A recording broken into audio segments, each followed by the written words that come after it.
It's the mid-19th century, and the British Empire is at its zenith. At its maritime heart lay the East India Company, which reigned with an iron fist. In this realm, Lascars, the unseen sinew of this great British maritime beast, were torn from their homes, braving the unyielding sea and the piercing chill of alien shores. But who were the Lascars? Their tales are scarcely documented, and sadly, a great number of their stories have vanished with the passage of time. This is the story of the Lascars, a crucial chapter in the narrative of global migration, colonialism, and cultural exchange, whose echoes are felt to this day.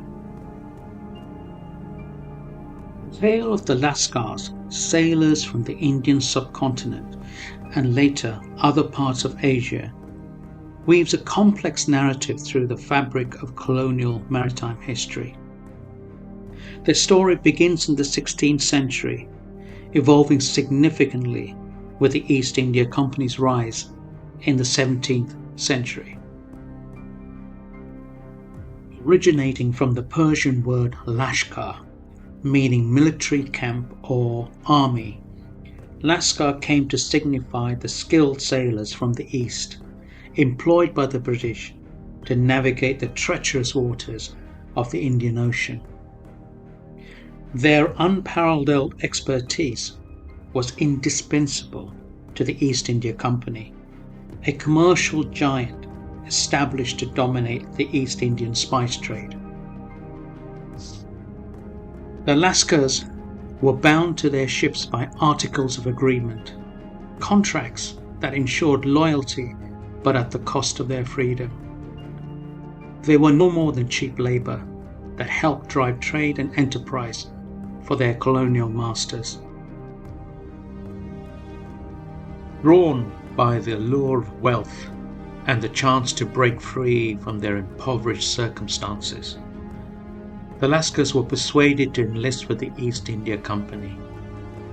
This opportunity not only promised a way out of poverty, but also offered a means to provide for their families.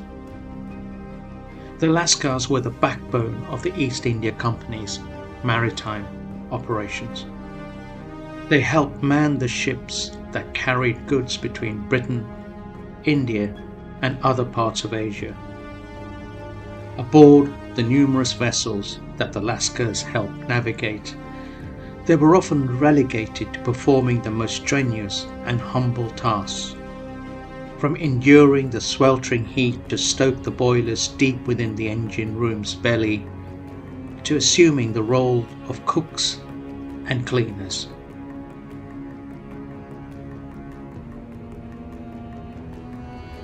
Yet, their saga is tinged with the harsh realities of exploitation, as they endured conditions far inferior to their European counterparts, receiving meagre wages and facing severe discipline and treatment at the hands of the officers and their local overseers aboard the ships. This strategy was meticulously implemented to exert dominance and maintain control over the Lascars, ensuring they remained too intimidated to challenge or resist the harsh conditions they were subjected to. Through this calculated approach, the aim was to suppress any potential dissent, keeping them bound within a cycle of fear and obedience, effectively silencing their voices against the adversity they faced. By the late 18th century, many Lascars had begun to settle in British port cities, enriching the multicultural tapestry of places like London, Liverpool, and Cardiff. The Lascars were often confined to poor slums near the port, specific areas like the East End, forming small communities. These neighbourhoods provided a sense of belonging, but were also marked by poverty and overcrowding. Despite being subjects of the British Empire, they faced significant racial prejudice and discrimination. Their rights were limited and they had little political representation. Lascars were often seen as exotic or inferior by the British public and were subjected to stereotyping and racism. Despite the many cultural and racial barriers which hindered full integration into British society, these communities contributed significantly to the cities in which they lived, influencing cuisine, fashion, and language. It's not an exaggeration to say that the history of the Lascars was marked by a struggle for survival and dignity in the face of economic hardship, social isolation, and racial discrimination. They formed resilient communities, contributing economically and culturally, but remained largely marginalized and misunderstood by the wider British society. The story of the Lascars transcends the confines of a mere footnote in the annals of history.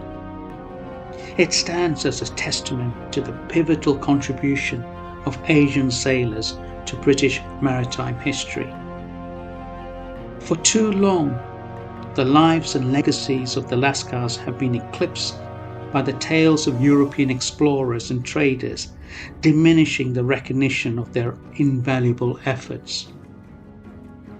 Yet, their story is a compelling beacon, illuminating the enduring spirit of those who steered through the tumultuous waters of empire, forging paths across the sea and binding continents.